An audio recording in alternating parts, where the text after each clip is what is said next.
How do you do? When we're young, most of us are ambitious.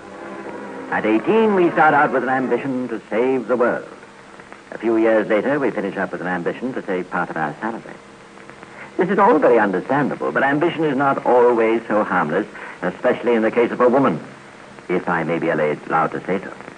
Ambition implies ruthlessness. Somebody's got to be hurt, and that's why most men like women to be yielding, feminine, and soft. Then they won't get hurt.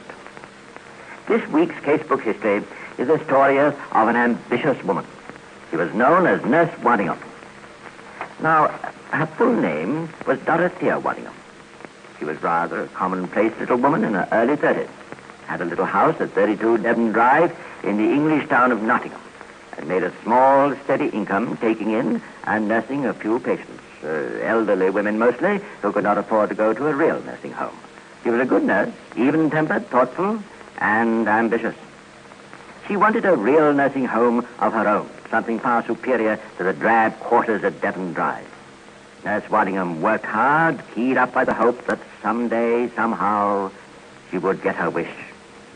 Then, one afternoon in January 1935, there was a ring at the front door bell.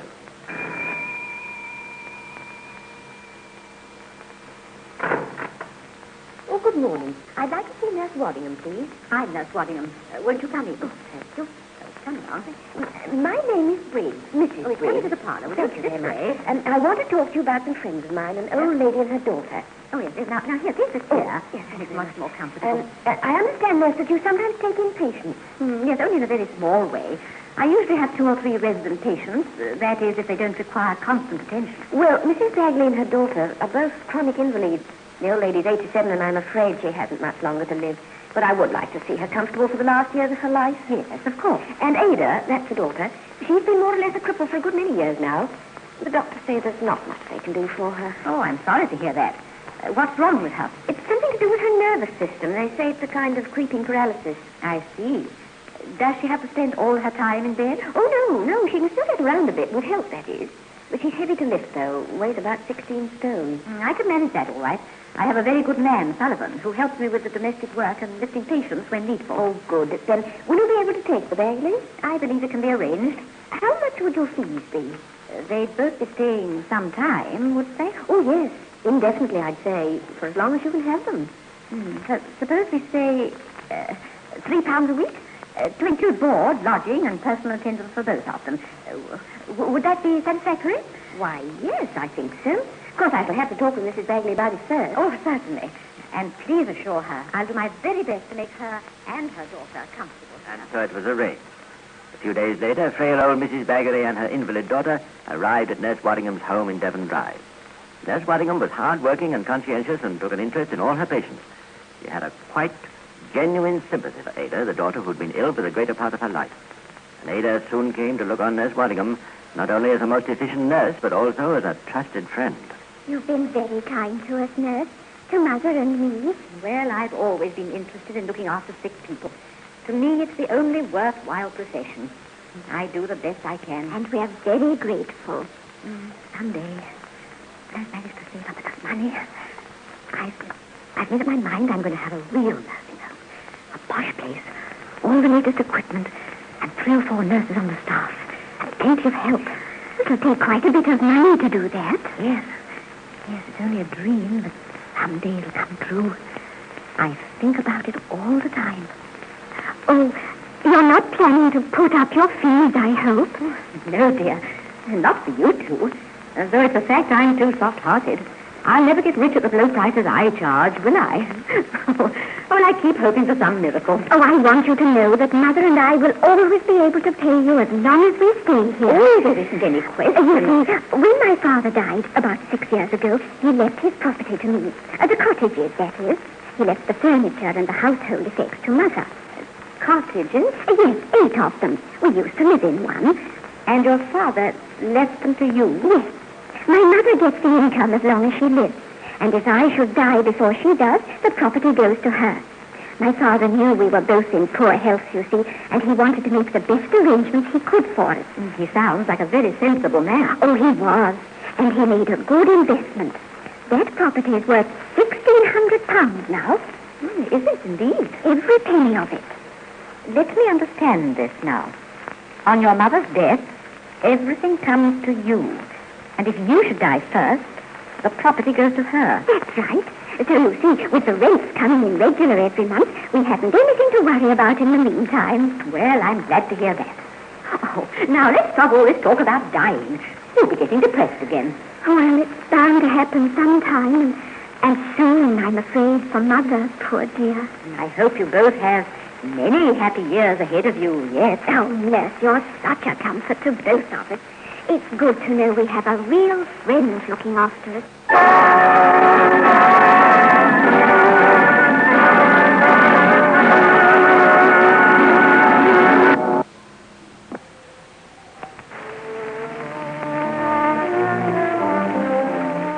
And Nurse Waddingham waited hand and foot on old Mrs. Bagley and her daughter. But now, each time as she turned the old woman in bed, or helped Ada into her wheelchair, she couldn't stop the thoughts that kept running through her mind. You've got £1,600. What couldn't I do if I had that money? £1,600. You're too old to enjoy it. I want a real nursing home. £1,600. Dangerous thoughts, don't you agree, for anyone to have? Particularly a person as ambitious as Nurse Waddingham.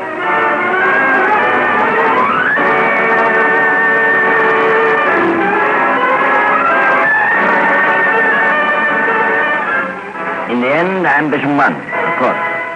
No doubt Nurse Waddingham thought it a noble ambition. She could make better use of £1,600 than those two old women, she said to herself. And from then on, she set to work to get Ada completely under her thumb. And she succeeded.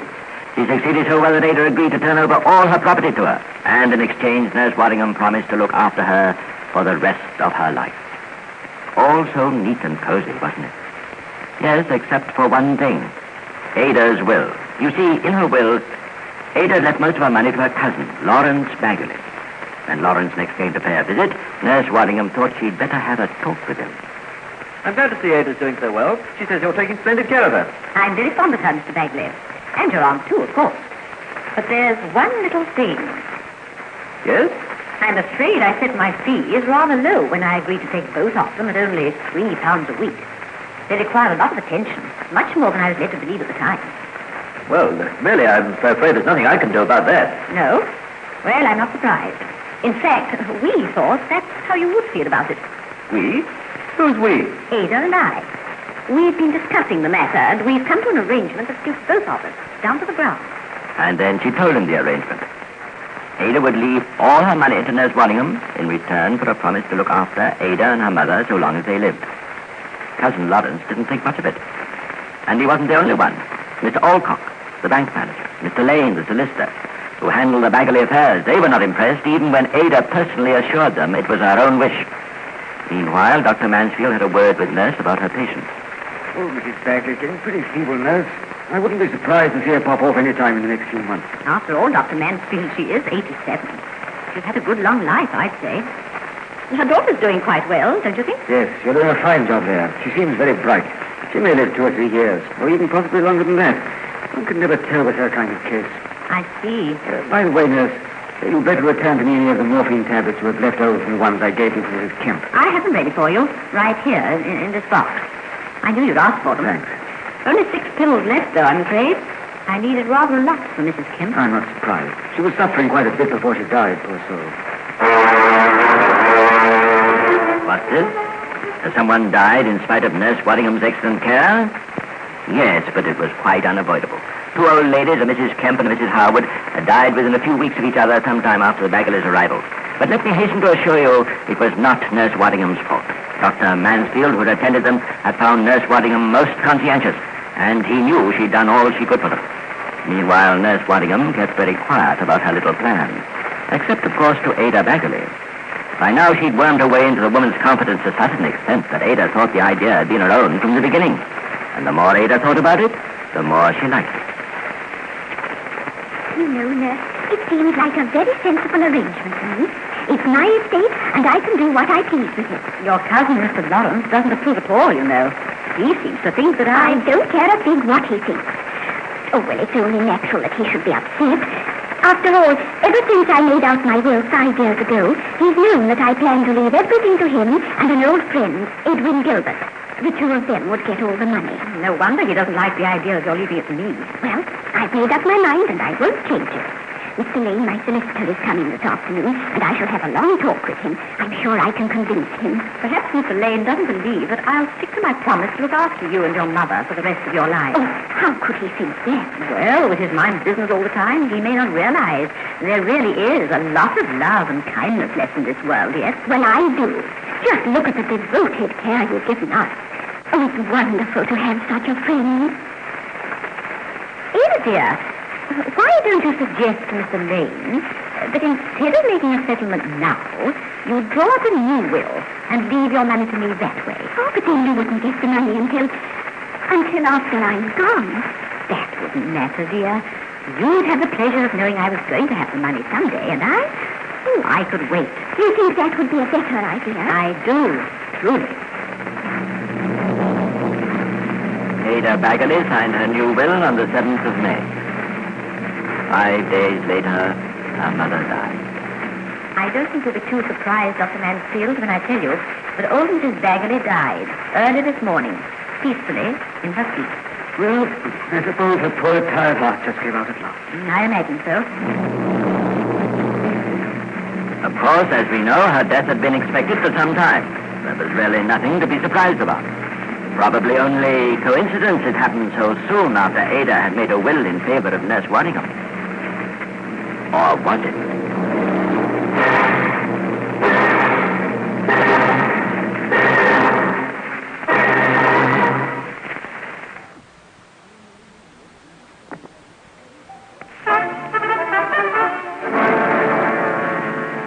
In spite of her mother's death, Ada Bagley faced the few short years of life ahead of her, which, as she well knew, were all she could expect. With greater interest because of her strong admiration for Nurse Waddingham. £1,600, that was the value of the estate Ada now possessed. £1,600. The magic number ran through Nurse Waddingham's head, faster now, more often. It seemed to ring out a chant of its own. £1,600. I'll have my nursing home. When Ada's dead, I'll have my nursing home. Then she would glance apprehensively at Ada to make sure she hadn't been saying it aloud. She must wait. Be patient. Ada mustn't think, mustn't suspect. And so, through the summer months, Nurse Waddingham controlled her impatience. There seemed to be little change in the invalid's condition until one day the nurse talked with Dr. Mansfield on one of his regular visits to Devon Drive. You know, Doctor, I don't think that medicine is doing Miss Bagley as much good as it should. Why? What seems to be wrong? Well, she gets very restless at times. Complains of pains in her arms and legs. Well, she's still having the same medicine that was prescribed by a former doctor? The one who attended her before she came here? Yes, but I don't think it's strong enough now. It's really only a sedative. After all, Miss Bagley shouldn't be having any pain. It's more likely just, discomfort from not being able to move her body about. I don't think it's entirely her imagination, Doctor. She isn't the kind to imagine things. I know her pretty well. Let's see. She's been getting BP 1914. I suggest increasing the strength of the mixture and giving her 1885. Now, that contains more morphine. Oh, thank you, Doctor. I'm sure that would help her. Well, I'll write you a prescription after I see Miss Bagley. Everything's going fine, isn't it? But can you realize the tragedy that's taking place? Miss Bagley was not suffering any pain until the nurse, with careful suggestions, finally planted the idea so firmly in her mind that Ada did begin to feel twinges in her arms and legs. And then they became real. Naturally, in view of her complaints and with the nurse's word to back them up, the doctor was completely taken in. He made one mistake, however. One he was not to realize for several weeks, and then it became of major importance. The new mixture he prescribed for Miss Bagley contained not more morphia, but less. A few days later, Nurse Waddingham came to him with another request. Doctor, can you make arrangements for a cremation? A cremation? Yes. Lady told me she wants to be cremated after her death. Isn't she being a bit previous? There's no immediate prospect of her dying. She seems just about as usual. Well, I suppose she spends a lot of time thinking about it. I'd like to carry out her wishes. I'm very fond of her, you know. No, I think the first thing we'd better do is to get a letter from her. Something in writing, saying that she wants it done. In case there's any objection, from her relatives. Oh, but there won't be. Still, that's a good suggestion, Doctor. I'll get a letter from her.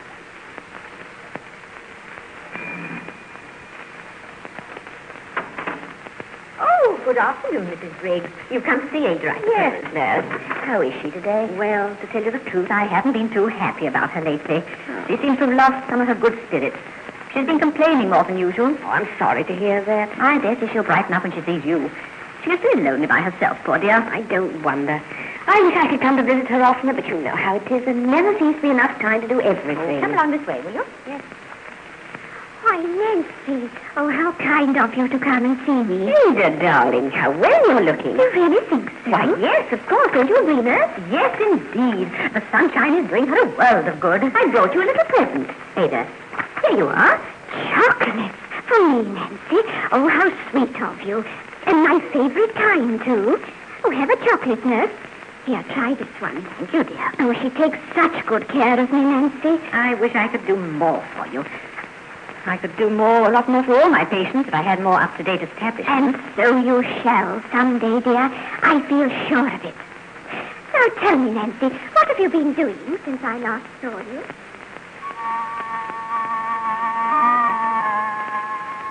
There was a worried frown on Nurse Waddingham's face as she walked back into the house. How much longer could Ada go on living? The battle in her soul was wearing the nurse down. The many years she'd spent in saving lives, how could she yield to the awful temptation of taking a life, even when she knew her crime could be successfully accomplished? Nurse Waddingham had in her possession a box full of morphia tablets she'd kept back, a few at a time, and the quantity given her by the doctor to ease the suffering of the two old ladies, Mrs. Kemp and Mrs. Howard, who'd previously died. No one knew she had them. No one would suspect a nurse of poisoning. Cremation of the body would hide all traces of poisoning. Ada's death was only a matter of time anyway. How could it matter if she arranged to have it happen sooner? Think of all the good she could do for her other patients when she could afford a real nursing home. Ada Bagley died next morning.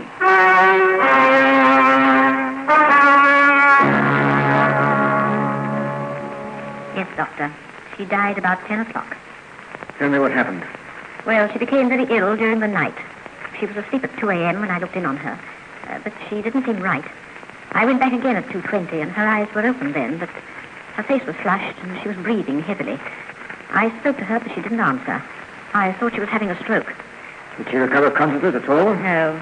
Later on, she went all blue and never opened her eyes again. And she died about 10 this morning, you say? That's right, Doctor. I wish you'd called me sooner, nurse. I didn't think there was much you could do for her, poor dear. It was so obvious to the end. Well, that was Nurse Waddingham's story. She knew well enough from her past nursing experience the way in which Ada Bagley would probably have died. And she was able to convince the unsuspecting doctor. But never a word did she mention about the morphia tablets she'd given to Ada. Morphia tablets which had first sent her into a coma and then at last snuffed out her life.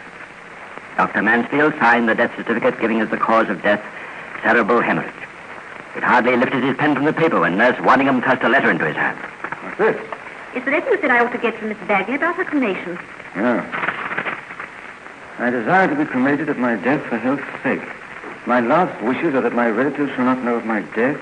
Signed, Ada Bagley, witness R.J. Sullivan. That's what you wanted, isn't it? Yes. I didn't think it would be quite proper for me to witness it, so I asked my assistant, Sullivan, the man who helps about the place, you know. I see.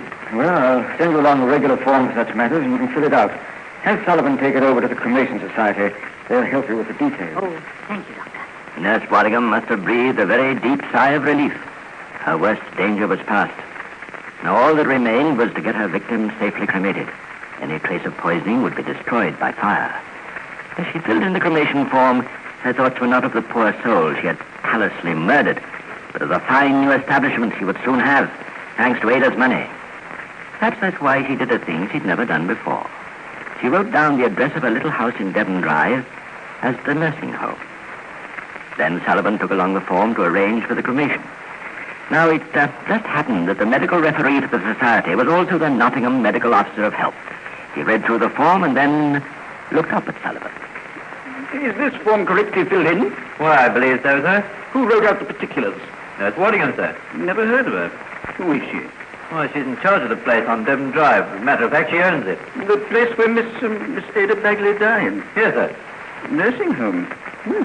Strange. I never heard of a nursing home on Devon Drive. But I also know I'm also the registrar of nursing homes. Well, she's been there a number of years, sir. Well, just a moment while I look through my records here. No, No, definitely. There's no listing of any qualified nursing home at that address.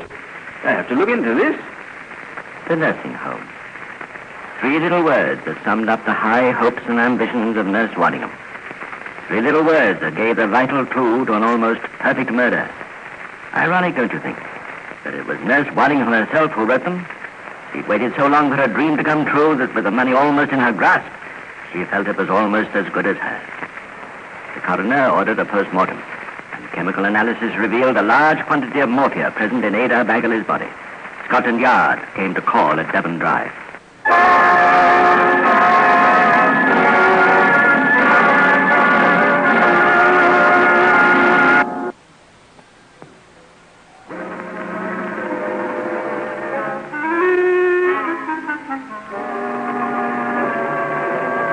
Bagley was taken in the afternoon, Inspector. That was after her friend Mrs. Briggs left. Sullivan and I put her to bed. She took a turn for the worse, so I gave her 2 tablets. What kind of tablets? They contain morphia. Dr. Mansfield had prescribed them for her, to be used at my discretion. Was he in the habit of prescribing morphia for Miss Bagley? Why, yes. Her other medicine always had morphia in it. When she started to complain about pains, he increased the strength of the mixture. I see. How much did Miss Bagley have the night she died? I don't like the way you said that, Inspector. You sound as though you're accusing me of not knowing my job. Just answer my question, please, nurse. How much morphia did she have? Well, I couldn't tell you the exact amount. I gave her 2 tablets when we put her to bed, and later some of her regular medicine. How many tablets did the doctor say she was to have? He didn't say. He left that for me to judge. He gave me 2 for her on August the 27th and 4 more on September the 2nd. You seem to remember the dates remarkably well. I pride myself on being efficient and giving the best possible care to my patients. And yet, in spite of your best possible care, Miss Bagley died. Of a stroke, you say? Well, you can hardly call that my fault, can you? But if actually she died of morphia poisoning, what do you think a court of law would say to that? Nurse Waddingham stood trial for the murder of Ada Bagley at Nottingham Assizes in February 1936. With pale, expressionless face, they listened to the testimony of Dr. Mansfield against her. I never left any tablets on August the 27th or September the 2nd, nor had I at any time left tablets with the prisoner or anybody else for Ada Bagley. But he stated that he had previously given to Nurse Waddingham more than 100 half-grain morphia tablets for other patients. Yes, for Mrs. Harewood and Mrs. Kent, but never more than 8 at any one time. I understood from the prisoner that she had returned to me any that were left over. And the other medicines you ordered for Ada Bagley? I prescribed BP 1885 in place of BP 1914, under the impression I was ordering a stronger mixture.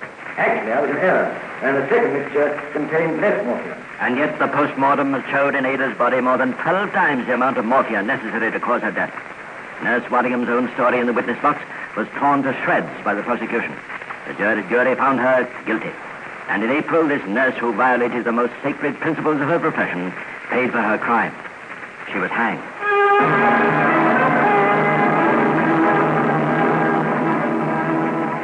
Nurse Waddingham was tried only for the murder of Ada Bagley. But because of the circumstances of this death, the body of her mother was exhumed. Yes, you're right. A post-mortem showed old Mrs. Bagley had had a fatal dose of morphine some 6 to 12 hours before she died.